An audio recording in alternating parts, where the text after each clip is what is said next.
मेरी आवाज ही पहचान है, गर याद रहे नाम गुम जाएगा, चेहरा ये बदल जाएगी। मेरी आवाज ही पहचान है, गर याद रहे वक्त के सितम कम सिन नहीं, आज है यहाँ कल कहीं नहीं, वक्त से परे अगर मिल गए कहीं। मेरी आवाज ही पहचान है, गर याद रहे हो नाम गुम जाएगा, चेहरा ये बदल जाएगी। হ্যালো বন্ধুরা, আমি তনুশ্রী চলে এসেছি একটা নতুন ভিডিও নিয়ে। আর আজকে যাকে নিয়ে কথা বলতে এসেছি সে হচ্ছে না আমাদের ওয়াইটির বলদি। বলদি তোমরা দেখেছো সবাই যে বলদির চুলকানি একেবারে সেই লেভেলে, চুলকাতে চুলকাতে ও কিন্তু রিসেন্ট একটা ভিডিও করে ফেলেছে। ও রিসেন্ট কিসে জানি একটা ব্যস্ত ছিল, মানে বলছিল আমি খুব ব্যস্ত, আমি ভিডিও দেখতে পাচ্ছি না, কারো ভিডিও দেখতে পাচ্ছি না, ভিডিও করতে পাচ্ছি না, তবে চেষ্টা করব অতি অবশ্যই ভিডিও দেওয়ার। হ্যাঁ, আমার ভালোবাসার মানুষ যারা অপেক্ষা করছে তাদের জন্য একটা কমিউনিটি পোস্ট দিয়েছিল, আমি কমিউনিটি পোস্টটা দেখেছিলাম। আমরা ভাই ছোটোখাটো কন্টেন্ট ক্রিয়েটার, আমরা আবার এইসব ভাটের গল্প দিতে পারি না। আমি এর ভিডিও দেখি না, আমি ওর ভিডিও দেখি না, আমি একে চিনি না, আমাকে দেখি না।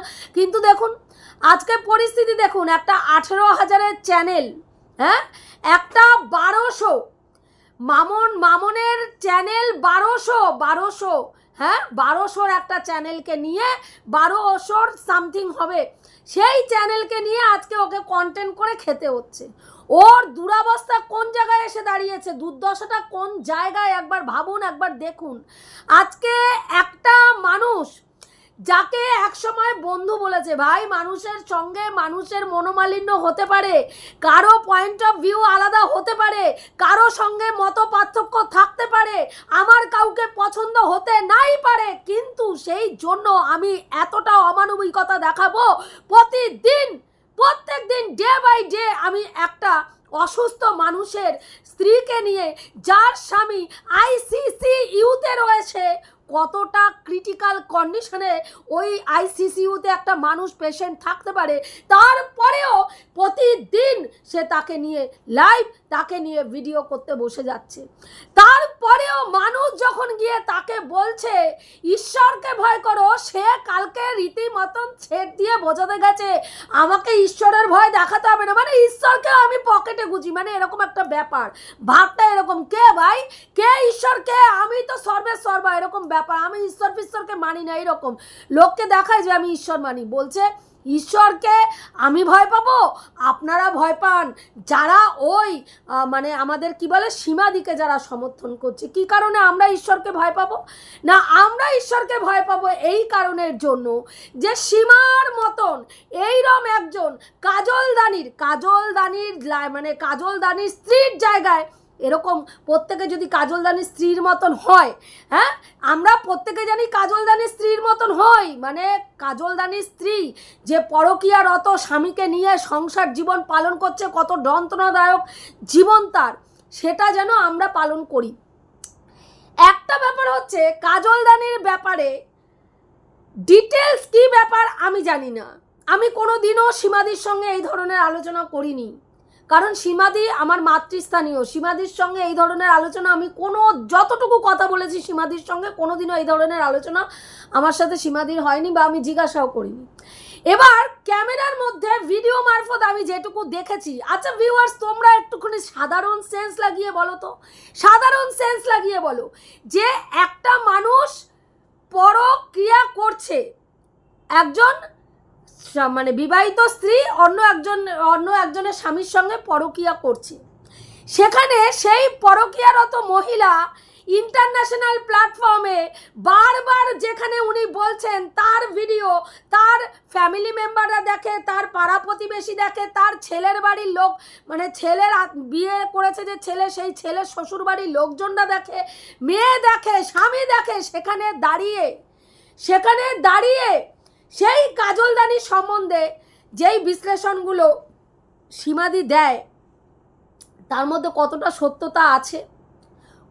সত্যতা আছে, বারবার এই যে সীমাদি বলে আমার ঘরের এসি কাজলদানি কিনে দিয়ে গেছে, খাট আমাকে কাজলদানি কিনে দিয়ে গেছে। আপনাদের বিশ্বাস হয় এরকম সম্পর্ক আপনারা কারা কারা দেখেছেন আমাকে একটুখানি কমেন্ট বক্সে এসে লিখবেন তো, নিরপেক্ষভাবে দেখবেন এরকম সম্পর্ক আপনারা দেখেছেন? স্বামীর বাড়িতে একজন পরকীয়ারত মহিলা স্বামীর বাড়িতে বহাল তবিয়েতে, হ্যাঁ, স্বামীর মানে ঘরে বসে রয়েছে, সেখানে অন্য পুরুষ খাট ঢুকাচ্ছে, এসি ঢুকাচ্ছে, তারপরেও তার স্বামী দেবতাটি তাকে বরণ করে বাড়িতে রেখে দিয়েছে। সীমাদি নাকি পেছনে যখন মানে শুভদা অসুস্থ গাড়ি করে নিয়ে যাচ্ছে, কেন পেছনে বসলো না?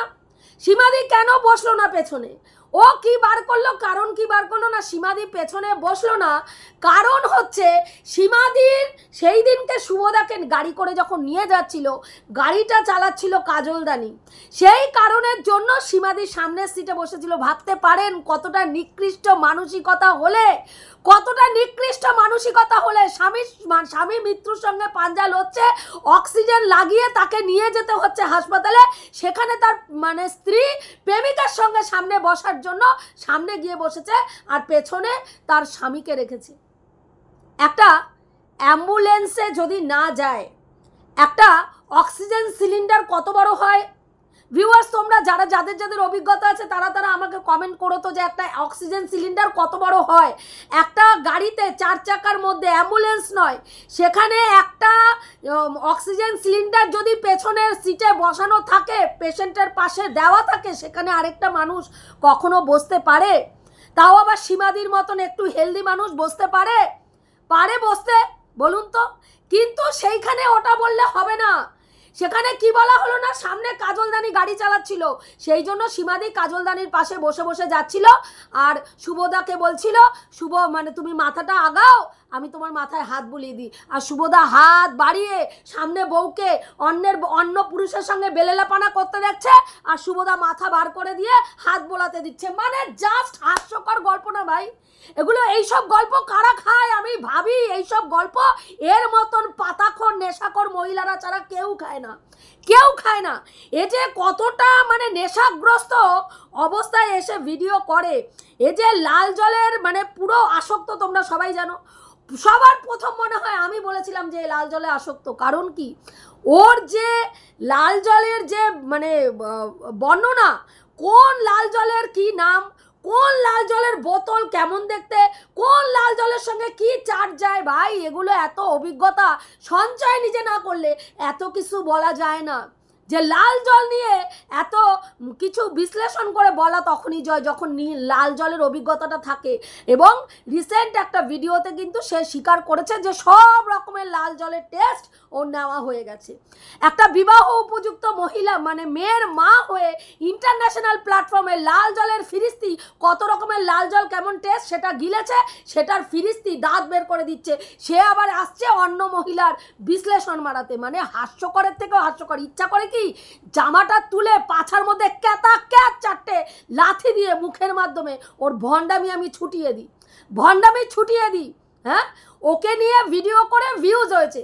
আরে তোর ভিউজ দেখ আগে, লোকের ভিউজ পরে দেখবি। তোকে নিয়ে ভিডিও করলে ভিউজ হয়, ভাই তোর ভিউজ হয় না কেন?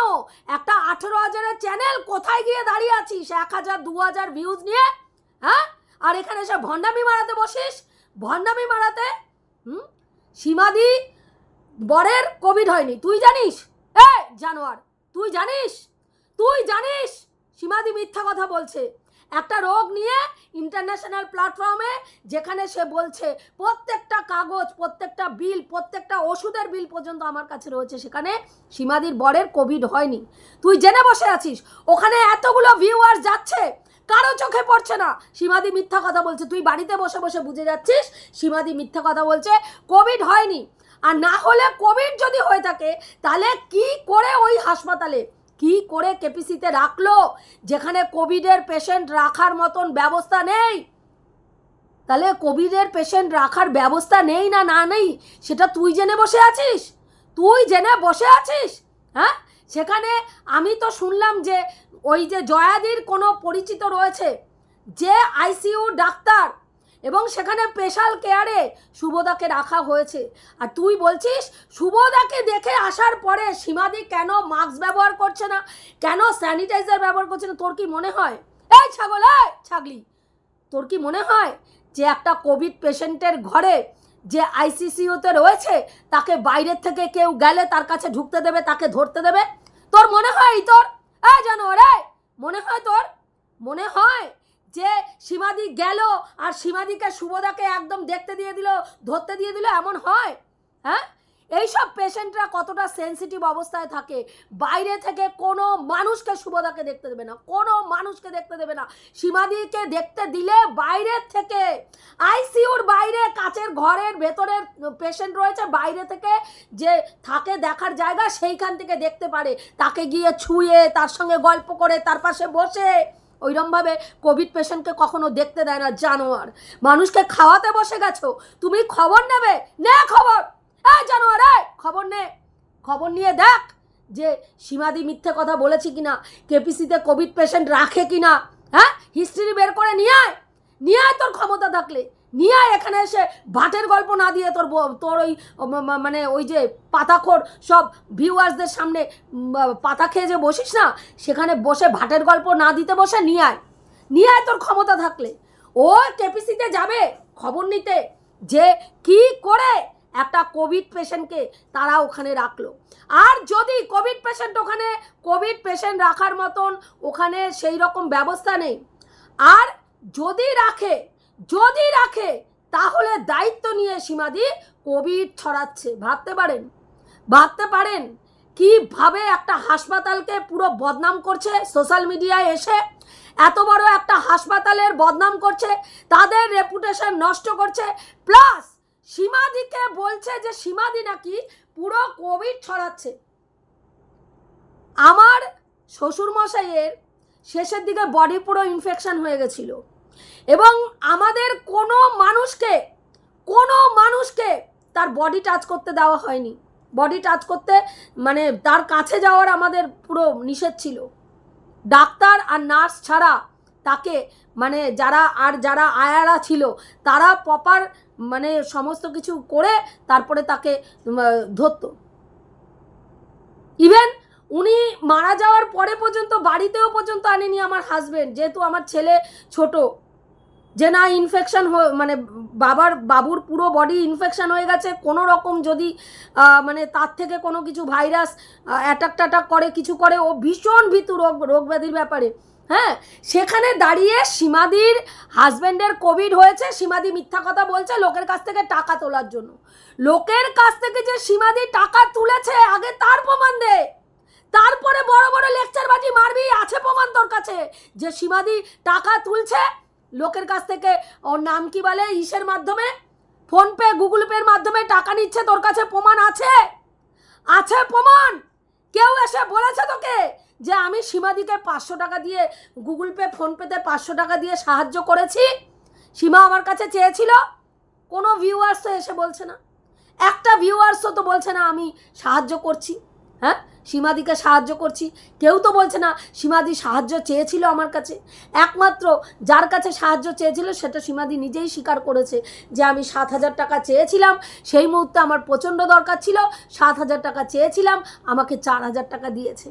একটা পেশেন্ট যখন মৃত্যুর সঙ্গে পাঞ্জা লড়ে আর তার বাড়ির লোকের হাতে টাকা না থাকে তখন কি পরিস্থিতি হয় সেই পেশেন্টের বাড়ির লোক বোঝে। সেটা তোর মতন জানোয়ার, তোর মতন বজ্জা, তোর মতন নরকের কীটের বোঝা সম্ভব নয়। বোঝা সম্ভব নয়। সেইটা বোঝার জন্য একটা মন থাকতে হয়, একটা বিবেক থাকতে হয়, মানবিকতা থাকতে হয়, যেগুলো তোর বাবা মা তোকে দেয়নি। সেই শিক্ষায় তোকে বড় করেনি। তোর বাবা মা তোকে শিখিয়েছে হিংস্রতা, হিংসামি, কুটনামি, বদজাতি, এগুলো তোর বাবা মা তোকে শিখিয়েছে। কি করে তুই এই সময়, হ্যাঁ, কি করে এগুলো তোর মধ্যে তো নেই? কি করে তুই দেখাবি মানবতা? কি করে দেখাবি মানবতা? তুই তো মানুষই না, তুই মানুষ রূপের জন্তু। মানুষ রূপের জন্তু। হাজারটা নরকের কীট মরলে তোর মতন কীটের জন্ম হয় পৃথিবীতে, যারা আসে সংসারকে ধ্বংস করতে, মানুষের জীবনকে একেবারে হস্তব্যস্ত করে দিতে। আজকে তোর শ্বশুরবাড়ির লোক দেখ, শ্বশুরবাড়ির একটা ছেলের বউ হয়ে শাশুড়িকে নিয়ে খেতে পারিস না। শাশুড়ি তোর যন্ত্রণায় একই ফ্ল্যাটে, একটা বাড়ির মধ্যে দুটো ফ্ল্যাট, ভাবো, ছেলের জন্য আলাদা ফ্ল্যাট করেছেন, নিচে উনি থাকেন, ওপরে এরা থাকতো। হ্যাঁ, নিচের ফ্ল্যাটে মা, ওপরের ফ্ল্যাটে ছেলে, ছেলের বউ। সেইখানে শাশুড়ির যদি কোনো রকম দায়িত্ব, রোগ, অসুখ বিসুখ কোনো কিছু পালন করতে হয়, কত বড় শুট ব্রেনের অসভ্য বর্বর মহিলা, ও কি করলো, সেখান থেকে ফ্ল্যাট ছেড়ে দিয়ে চলে আসলো। শ্বশুরবাড়ির যে পৈতৃক ভিটার যে ফ্ল্যাট, সেই ফ্ল্যাটটা ও ছেড়ে দিয়ে চলে আসলো। এসে ও একটা রেন্টের ফ্ল্যাট নিল। সেই রেন্টের ফ্ল্যাটে যাতে শাশুড়ির কোনো দায়িত্ব, কর্তব্য কোনো কিছু পালন করতে হয় না। এবং সেইখানে এসে ভেড়াটাকে এমনভাবে মোল্ড করেছে, ভেড়াকে দিয়ে ওর বাবা মায়ের খাওয়ার ও রান্না করে। এবং সেইখানে দেখুন, বাবা মায়ের জন্য করে, সেটা কোনো খারাপ জিনিস নয়, কিন্তু বাবা মায়ের সঙ্গে যদি আজকে শাশুড়ির রান্নাটা করতো, তাহলে আপনারা বলতে পারতেন বাবা মার জন্য রান্না করে ওই বরটাকে দিয়ে পাঠায়, না হলে কোনো সময় ওর বাবা এসে নিয়ে যায়, হ্যাঁ, আর না হলে কখনো গিয়ে ওর বর গিয়ে খাবার দিয়ে আসে ওর বাবা মাকে, কারণ ওর মা অসুস্থ, ওর মা রান্না করতে পারে না। এইবার সেইখানে শাশুড়ির কোনো কর্তব্য এরা পালন করে না, কারণ ছেলেটাকে এতটাই পোষ্য পাঠাতে পরিণত করেছে। ওই পাঠাকে উঠতে বললে পাঠা ওঠে, পাঠাকে বসতে বললে ওই কালা পাঠা বসে। কালা পাঠার এমন দুর্দশা, কালা পাঠা সারা দিন কাজকর্ম বন্ধ করে বউয়ের পাছার গন্ধ শোঙার জন্য বসে থাকে ঘরের মধ্যে। তারপরে তার বউ এইসব নষ্টামি, ইত্রামি, বজ্জাতি করে ওআইটি থেকে ইনকাম করে। আজকে সেখানে দাঁড়িয়ে ও সীমাদিকে জ্ঞান মারাচ্ছে যে সীমাদি টাকা তুলছে। সীমাদি নোংরা মেয়ে ছেলে, ভাই, নোংরা মেয়ে ছেলে। তোর জীবনে তো আগে, সবার আগে কাজলদানির বউয়ের ভূমিকাটা তোর পালন করা উচিত। কাজলদানির বউয়ের ভূমিকা তোর পালন করা উচিত, কারণ দীর্ঘদিন সীমাদিকে তুই চেটেছিস। সীমাদি পরকিয়া করেছে, বহুবার বলেছে যে জীবনে ওটা আমার একটা বড় ভুল, আমি পরকিয়া করেছি। হ্যাঁ, সত্যি মিথ্যা কতটা সত্যি, কতটা জল মিশানো, সেটা সীমাদি জানে, আমার জানার কথা না। ভিডিওতে যেটা দেখেছি সেটা বলছি, যে সীমাদি বহুবার বলেছে ঘরে একটা বাইরে একটা রাখার দম আছে। সেখানে তুই জেনে বুঝে একজন পরকীয়ারত মহিলার সঙ্গে দিনের পর দিন বন্ধুত্ব মারিয়ে গেছিস। তার কাছ থেকে গোপন সূত্রে সে এক জায়গায় গেছে, তোর যে কন্টেন্ট, প্রধান কন্টেন্ট, যার পোষ্য হয়ে তুই ঘুরে বেড়াচ্ছিস, চটি চাটা দালাল হয়ে, যার চটি চাটা দালাল হয়ে তুই ঘুরে বেড়াচ্ছিস, সেই পোষ্য, যার পোষ্য হয়ে তুই রয়েছিস, সেই তোর মনিব। হ্যাঁ, সেই মনিবের বাড়িতে সীমাদি কখন গেল, টোটো করে গেল না অটো করে গেল, টোটোতে কত টাকা ভাড়া নিল, সেখানে কার সঙ্গে প্রথম কথা হলো, সাক্ষাৎ হলো, কি কথা হলো, কেমন বুঝলো, ওরা ঠিকঠাক নাকি মিথ্যা কথা বলছে, সমস্ত ডিটেলস তুই ওখান থেকে সীমাদির কাছ থেকে নিয়েছিস। তখন মনে হয়নি ইনি হচ্ছেন একজন পরকীয়ারত মহিলা? মনে হয়নি? আজকে মনে হয়েছে ওকে নিয়ে সবাই মাথায় করে নাচছে। ভাই, সেই জায়গাটা অর্জন করেছে, তুই করতে পারলি না কেন? তুই এত দিন ধরে চাটুকারিতা করে, এত দিন ধরে চটি চাটা দালাল হওয়ার জন্য কি কাঠ খড় পুড়িয়েছিস, সীমাদির জায়গাটা পুরো শেষ করে দেওয়ার জন্য একেবারে পেছন থেকে গেম খেলেছিস। প্রত্যেকটা লোক যারা তোকে আজকের ডেটে বুঝতে পেরেছে, প্রত্যেকটা লোক বুঝতে পেরেছে আজকে সীমাদির সঙ্গে, হ্যাঁ, আজকে এই যে সীমাদির দিদি ভাই, মেলায় হারিয়ে যাওয়া দিদির সম্পর্কটা এতটা খারাপ কেন, প্রত্যেকটা লোক বুঝেছে এর পেছনে কে কলকাঠি নেড়েছে, এর পেছনে ঠান্ডা মাথায় গেমটা কে খেলেছে। হ্যাঁ, সেখানে দাঁড়িয়ে হ্যাঁ, তুই ওখানে ভিডিও করতে বসেছিস, সেখানেও অয়েলিং বাটারিং করছিস। যে ওনার মতন মানুষ হয় না, উনি এত কিছু বলার পরেও এত মানে আরস ওনাকে নোংরা কথা বলেছে, তার জন্য সীমাদি দায়ী, তার জন্য সীমাদি দায়ী। ভাই সীমাদি কি ঠেকা নিয়ে বসে আছে যে কে ভাই কি বলে ভিডিও করবে, কে কাকে নিয়ে নেগেটিভ ভিডিও করবে না পজিটিভ ভিডিও করবে, সীমাদি শিখিয়ে দেবে। প্রত্যেকটা ক্রিয়েটার তার রুচি মতন, তার মানে চিন্তা ভাবনা মতন, মানে তার যখন যেটা নিয়ে মনে হয় যে না এই জায়গায় অন্যায় হচ্ছে ভাই, এই জায়গায় মুখ খোলা দরকার, সে তার মতন করে ভিডিও করে। সেখানে শিখিয়ে পড়িয়ে দেওয়ার তো কিছু নেই। আমি তো এতদিন সুকে নিয়ে পজিটিভ ভিডিও করছিলাম, কিন্তু বর্তমানে সুয়ের যে পরিস্থিতি দেখছি, যা যা করছে, তারপরে ওকে সমর্থন করাটা একেবারেই সমর্থনযোগ্য কাজ করছে না, তাই সমর্থন করতে পারছি না। আর বর্তমানে সীমাদি যেই জায়গায় দাঁড়িয়ে রয়েছে, সেই জায়গায় আমার মনে হচ্ছে সীমাদির পাশে ঢাল হয়ে দাঁড়ানোটা ভীষণভাবে দরকার। সেখানে তুই আজকে ইত্রামি মারতে বসে গেছিস। এই সীমাদির কাছ থেকে দিনের পর দিন কন্টেন্ট নিয়েছিস, দিনের পর দিন ভেতরের খবর নিয়েছিস, কখন কোর্টে কি হয়েছে না হয়েছে, হ্যানা ত্যানা যাবতীয় খবর নিয়েছিস। যখন দেখেছিস আর এখান থেকে সীমাদির কাছ থেকে আর খবর নেওয়ার নেই, কারণ মিডিলে আরেকজন ঢুকে গেছে, সীমাদির থেকে আরও পাওয়ারফুল একজন মানুষ ঢুকে গেছে, যার ছাতার তলায় ঢুকতে পারলে তুই বিশাল কিছু হনু হয়ে যেতে পারবি। পেরেছিস হতে হনু? হ্যাঁ, কটা মানুষ তোকে ভালোবেসে গিয়ে দেখে আজকের ডেটে একটু বলতো, কটা মানুষ তোকে নিয়ে ভিডিও করি আমি, লোকে এসে তোর নামে ছিছি থুতু করে যায় কমেন্ট বক্সে, বলে ওকে দেখতে ঘেন্না লাগে, আগে ওকে ভালোবাসতাম এখন ওর ভিডিও দেখতে ঘেন্না লাগে। মানুষ এসে কমেন্ট বক্সে লিখে যায়, কমেন্ট বক্সে। এবং এইখানে একটা কথা বলি, রিসেন্ট কোনো একজন বোন বা দিদিভাই যেই হোক আমাকে কমেন্ট করেছিল যে কার নামে বলছো আর কি, সেখানে আমি ওর নাম মানে লিখেছি আমি ঢেপি। তা সেখানে একজন কোনো আমার ভিউয়ার্স, সে আবার ওর নামটা পুরো লিখে দিয়েছে, তার কাছে আমি ভীষণভাবে ক্ষমা প্রার্থী। তার ভিডিও মানে তার যে ওই কমেন্ট আমি ডিলিট করতে বাধ্য হয়েছি, কারণ সবার কাছে রিকোয়েস্ট, কেউ অরিজিনাল নাম কমেন্ট বক্সে লিখবে না, তাহলে সেই ক্ষেত্রে আমার কমেন্ট যত ভালোই কমেন্ট করো না কেন, কমেন্টটা ডিলিট করতে হবে। কারণ এই বজ্জাতকে কোনো বিশ্বাস নেই, এ নোংরামি করার জন্য রেডি হয়ে আছে। ওর পয়সা হাতে এত চলে এসছে না, ও চুলকানো, কার পেছনে কাঠি গুজবে, কাকে একটুখানি বাম্বু ঢুকাবে, কার ক্ষতি করবে, কাকে নোংরা কথা বলবে, ও সারাদিন ওইভাবে যায়। সীমাদির ছেলে খাট কাঁপাচ্ছে। ভাই বিয়েটা তো খাট কাঁপানোর জন্যই করেছে, হরে কৃষ্ণর নাম কীর্তন করার জন্য তো বিয়ে করেনি। তা ও বিয়েটা করেছে যেই জন্য সেই কাজ করছে। তা তোর মেয়ে কি করছে? কি শিক্ষায় বড় করেছিস মেয়েকে, যে মা বাবার চোখের সামনে ছেলে নিয়ে ঘরে ঢুকে দরজা বন্ধ করে দেয়? একটা প্রাপ্তবয়স্ক মেয়ে ছেলে নিয়ে ঘরের ভিতরে ঢুকছে, চোখের সামনে দরজা বন্ধ করে দিচ্ছে, তুই মা হয়ে বলছিস তুই ওই ঘরে সবাই কাটা। হ্যাঁ, আমি এখানে আন্টিকে নিয়ে কথা বলছি, এটা তোদের মতন ফ্যামিলিতে সম্ভব? বুঝতে পেরেছিস? তোর চুলকানি এখনো মেটেনি, তুই 50 হতে চললি, সেইখানে তোর এখনো কুচকি বের করে সোশ্যাল মিডিয়ায় এসে পা দুলিয়ে নাচ দেখাতে হয়, মানে তোর দুর্দশা এমন জায়গায়। তা তোর চুলকানি লেভেল সেই জায়গায় না থাকলে তো ভাই একটা বিবাহিত মহিলা ইন্টারন্যাশনাল প্ল্যাটফর্মে তুই যতই বলিস না কেন আমার বর ক্যামেরা করেছে, ভাই তোর বর ক্যামেরা করে ঘরে রাখেনি। তোর ওই ভিডিওটা কাটা লাগা, ওই ভিডিওটা করে তোর বর ক্যামেরার মধ্যে করে ওটা ঘরে রাখেনি, ভিডিওটা ইন্টারন্যাশনাল প্ল্যাটফর্মে পাবলিশ করেছে, সেইখানে দাঁড়িয়ে তোর কুচকি পর্যন্ত কাটা পা প্রত্যেকটা মানুষ দেখেছে। তাহলে তোর চুলকানি কত দূর সেইখানে তো বোঝাই যাচ্ছে। সেখানে তোর চুলকানি 50 মহিলা হয়ে তোর চুলকানি এই জায়গায়, তাহলে তোর মেয়ের চুলকানি কি পরিমাণ হতে পারে লোকে জানে। সেই কারণের জন্যই তোর চোখের সামনে তোর মেয়ে ছেলে নিয়ে ঢুকে দরজা বন্ধ করে দিচ্ছে।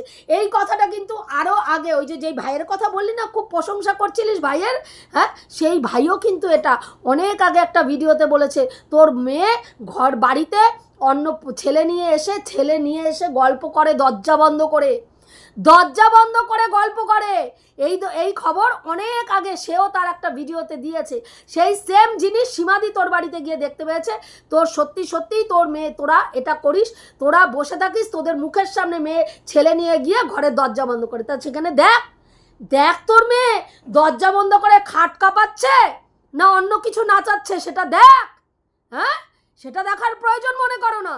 পরের মেয়ে কেন মেডিক্লেম করলো না, তোর এইটুকু জানা নেই যে একটা দুরারোগ্য ব্যাধি থেকেও আসক্ত মানে অ্যাটাক করলে কাউকে, বা দুরারোগ্য কোনো ব্যাধি থাকলে কোনো নারী বা পুরুষের, সেই ক্ষেত্রে তার মেডিক্লেম হয় না? এটা তুই জানিস না? এটা তুই জানিস না? বকতে বসে গেছিস সেখানে।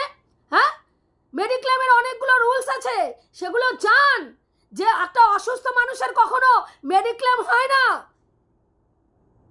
তুই অমনি ভাটের গল্প বলতে বসে গেলি, আর তোর মানে পাতা খেয়ে বসে গেলি, আর তোর ভিউয়ার্সরাও সেটা শুনে মুগ্ধ হয়ে গেল। মানে কি ধরনের ভিউয়ার্স আমি বুঝে পাই না। হ্যাঁ, মেডিক্লেম করার তো একটা নিয়ম আছে। মেডিক্লেম করতে চাইলেই কেউ মেডিক্লেম করতে পারে না, তার একটা বয়স আছে নির্দিষ্ট, এবং সেখানে কিছু কিছু স্পেসিফিক রোগের ব্যাপার আছে, সেগুলো থাকলেও মেডিক্লেম করা যায় না, তাদের মেডিক্লেম হয় না। তুই ভাটের গল্প দিতে বসে গেলি, তোর ভিউয়ার্সরা সেই ভাটের গল্প খেতে বসে গেল। হ্যাঁ, তুই মামুনকে বলছিস যে ওর চাকরি চলে গেছে। জানোয়ারে, ভিডিও দেখে ভিডিও করতে বসিস? ভিডিও দেখে ভিডিও করতে বসিস নাকি আং বাং চাং হ্যাঁ ভাটের গল্প দিতে বসে যাস কোনো কিছু না দেখেই? হ্যাঁ, ও তো নিজে, ও যেখানে চাকরি করতো সেখানকার প্রিন্সিপালের সঙ্গে কথা বলে শুনিয়ে দিয়েছে যে চাকরিটাও নিজে ছেড়েছে, ওর ট্রিটমেন্ট চলছে। হ্যাঁ, ওর প্রেগনেন্সি ট্রিটমেন্টের জন্য ও এখন রেস্টে রয়েছে। ও যখন আবার চাইবে আবার জয়েন করবে। কানের ফুটো দিয়ে ঢোকেনি তোর? ঢোকেনি? হ্যাঁ, নাকি নেশা করে একদম ভুলে মেরে দিয়েছিস? নেশা করে, কারণ তুই রাত দুপুরে বসিস ভিডিও মারাতে। হ্যাঁ, রাত দুপুরে ভিডিও মারাতে বসিস, তা আবার স্ক্রিপ্ট তোর বল লিখে দেয়। হ্যাঁ, তাহলে তুই কি করে আং বাং চাং বলবি? এটাই তো স্বাভাবিক। হ্যাঁ, ও নিজের ভিউজ হয় না, ও লোকের ভিউজ নিয়ে খোটা দেয়। আমাকে নিয়ে ভিডিও করে একটুখানি ভিউজ হয়েছে, তো নিজের ভিউজটা দেখ, অন্যের ভিউজের দিকে না তাকিয়ে নিজের ভিউজটা দেখ।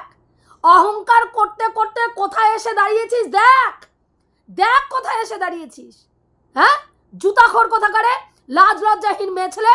হ্যাঁ, তোর ক্ষমতা থাকলে কেপিসিতে গিয়ে খবরটা নিয়ে এসে এই ওআইটিতে দেখা যে সীমাদি মিথ্যা কথা বলছে, সীমাদি কোভিড ছড়াচ্ছে। এত মানুষ সীমাদির সঙ্গে প্রতিদিন দেখা করতে যাচ্ছে। হ্যাঁ, আগের বার সীমাদি অন ক্যামেরায় লোকের কাছে টাকার কথা বলেছিল, অন ক্যামেরায়। এবার কোথাও দেখছিস কোনো লাইভে, কোনো ভিডিওতে সীমাদি বলেছে আমার তোমার কি বলে এই নাম্বার, এইটা আমার ফোনপে নাম্বার, এইটা আমার গুগল পে নাম্বার, তোমরা আমাকে সবাই টাকা দাও আমার স্বামীর চিকিৎসার জন্য? হ্যাঁ, একটা শ্বাসকষ্টের পেশেন্টের মেডিসিনের খরচা কতটা হতে পারে তোর ধারণা আছে? কোনো ধারণা আছে? পার মান্থ 22,000 টাকার তার মেডিসিন লাগতো, 22,000 টাকার। এবার একটা মানুষ যদি অবাধ্য হয় কারো কথা না শোনে, হ্যাঁ, সেখানে কি করবে? যুদ্ধ করবে তার সাথে। আমার কাকা শ্বশুর এরকম টাইপের ছিল। আমার কাকি শাশুড়ি সারাক্ষণ পেছন। হ্যাঁ, যখন সুস্থ থাকতো এই বাড়িতেও যদি আসতো না, ওইখান থেকে ফোন করতো আমার কাকি শাশুড়ি। হ্যাঁ, যে আমার বর আমার ননদদেরকে, কাকা গেছে দেখবি যেন সিগারেট না খায়, তোদের সঙ্গে গল্প করবে কিন্তু সিগারেট যেন না খায়, যদি খায় আমাকে কিন্তু সঙ্গে সঙ্গে খবর দিবি। উনি শুনতো না যখন সুস্থ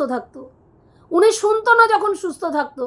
তাহলে সেইখানে সীমাদির হাজব্যান্ডও এরকম, যে মানে সীমাদি তো বলল যে যেগুলো যখনই ক্রিটিক্যাল কিছু পরিস্থিতি হয়েছে, তারপরে যখন সুস্থ হয়ে গেছে, যেই রোগগুলোর মানে যতগুলো ধরো 10টা টেস্ট করতে দিয়েছে, তার মধ্যে যেগুলো কম দামি টেস্ট সেই টেস্টগুলো করিয়েছে, যেইগুলো বেশি পয়সা লাগছে সেই টেস্টগুলো আর করায় নাই। সেইগুলো সীমাদির এই ইউটিউবের টাকা দিয়ে যতটা করাতে পারছে করছে। প্রত্যেকবার এইভাবেই চলেছে। তো এরকম কিছু মানুষ থাকে, তারা রোগ ব্যাধির পিছনে টাকা পয়সা খরচা করতে একদমই চায় না। যেমন আমি একদমই ওষুধের ধারপাশ দিয়ে যাই না। প্রেশারের ওষুধ মানে মনে করে আমাকে করায়া দেয় আমার বর যে প্রেশারের ওষুধ খাও নাই, প্রেশারের ওষুধ খাও। মানে আমি ওষুধ জিনিসটা এতটা অপছন্দ করি। তো এরকম অনেক মানুষ থাকে যারা মানে কথা শোনে না, সেখানে সবাই তো তোর বরের মতন এরকম শ্রৈণ না যে তোর ফুটার গন্ধ শুনবে। সবাই তো তাই না রে ভাই, সবাই তো তাই না। হ্যাঁ, শুভদার তো একটা পার্সোনালিটি আছে, শুভদারে দেখলেই বোঝা যায় সেইটা। হ্যাঁ, তার তো একটা পার্সোনালিটি আছে, সে নিজে যেটা মনে করে সেটাই করে, যেটা মনে করে এইটা আমি শুনবো তো সেটাই শুনবে, যেটা মনে করে আমি শুনবো না সেটা শুনবেই না। তাহলে সেই মানুষরা কি করবে? তোর কি মনে হয় যে কোনো মানে বাচ্চা সন্তান, কোনো স্ত্রী ইচ্ছাকৃত তার স্বামীর মানে রোগ ব্যাধি তৈরি করবে যে যাতে কারি টাকা ধ্বংস হয়? টাকাটা এই যে এখন মানে নার্সিংহোমে যে টাকাটা যাচ্ছে, সীমাদির যাচ্ছে, তোর যাচ্ছে না, তোর বরেরও যাচ্ছে না। ওরাই কিন্তু টাকাটা দিচ্ছে, যে তুই এখানে বসে বসে জ্ঞান মারাচ্ছিস না, টাকাটা সীমাদিরই যাচ্ছে। আর বুকটার ভেতরটা চৌচির খান হচ্ছে সীমাদির, তোর না। কাজেই ওই সীমাদির বরের প্রতি ওই যে যেটা দেখাচ্ছিস না, ওই নাটকবাজিটা না, একটু ভণ্ডামিটা কম কর, নাহলে ভণ্ডামি একদম জায়গা মতন পুরো গুজে দেবো একদম, বুঝতে পারছিস? হ্যাঁ, কয়দিন আগে সীমাদির বরে তার মায়ের সঙ্গে শাশুড়ির সঙ্গে আউচ মারাইছো, আর এখন এখানে এসে তুমি ভণ্ডামি মারছো কি না? সীমাদির বর কি করে ওষুধ না খেয়ে রইল, কেন দেখলো না, কেন ওষুধ খাওয়ালো না? তুই সব উপর থেকে সব বুঝিস, সব দেখিস। হ্যাঁ, আজকে কি পরিস্থিতির মধ্যে মানে সীমাদি ওইখানে পড়ে আছে দিনের পর দিন, রাতের পর রাত, তুই খোঁজ নিয়ে দেখছিস? মানবতার খাতিরে একটা ফোনও করার প্রয়োজন মনে করিস না। উপরন্তু আবার ভাইরে বুদ্ধি দিছিস, ফোন করে নাই, বেশ করছে, ঠিক করছে। তোমরা সীমাকে মেনে নিতে পারো আর ঝিঙ্কুকে মানতে পারো না। তো ঝিঙ্কুকে যে আমাদের মানাতে কি আসে যায় ভাই? আমাদের মানাতে কি আসে যায়? তুই তো পছন্দ করছিস ঝিঙ্কুরে, তা ঝিঙ্কুরে ঝুলা দে ভাইয়ের গলায়, ঝুলা। কে না করছে তোরে ভাইয়ের গলায় ঝুলাইতে? তুই প্রতিদিন এসে এখানে সীমাদিরে কোচা দিতে আসিস যে ঝিঙ্কুকে নিয়ে তোমার একেবারে মাথা ব্যথা হয়ে গেছিল, তুমি নিজে কি? তা ঝিঙ্কুকে যখন এরকম পছন্দ, হ্যাঁ, ঝিঙ্কুর মতন মেয়েকে তোর ছেলের বউ করে আনিস, এইরকম একটা চরিত্রের মেয়ে দেখবি নিজের ছেলের বউয়ের জন্য, একদম সেম এইরকম 12 ভাতারি 12 জায়গায় একেবারে চাইটা বেড়াইছে, এরকম মেয়ের সঙ্গে ছেলের বিয়ে দিবি। হ্যাঁ, তারপরে এসেই বড় বড় লেকচার বাজিটা দিবি। হ্যাঁ, একটা মেয়ে যে নিজের সন্তান ছেড়ে চলে আসছে, সেই মেয়েটারে ভাইয়ের ঘাড়ে ঝোলানোর জন্য বাবা কি আপ্রাণ চেষ্টা, তা ঝুলা না করছে কে? ঝুলা। সীমাদি তো সইরা গেছে, পথের কাঁটা তো হাঁটায় ফেলছিস, তাহলে এত সমস্যা কোথায়? বড় বড় লেকচার বাজি এখানে মারতে বসছিস। ভগবানের ভয় তুমি আমাদের দেখাতে পারছো? জায়গা মতন গুইছে না, তোমার ভগবানের ভয় জায়গা মতন একদম ঢুকা দেওয়া হবে। অসভ্য নচ্ছারি তোর বজ্জাত মেয়ে ছেলে কোথাকারে ভণ্ডামি মারতে বসছে এখানে, ভণ্ডামি। যাই হোক বন্ধুরা, এইটুকুই বলার ছিল, রাখছি। দেখা হবে নেক্সট ভিডিওতে। প্রত্যেকে ভালো থেকো, তনুশ্রীদির পাশে থেকো। আর আমি কথাগুলো ঠিক বললাম না ভুল বললাম অতি অবশ্যই কমেন্ট করে জানিও।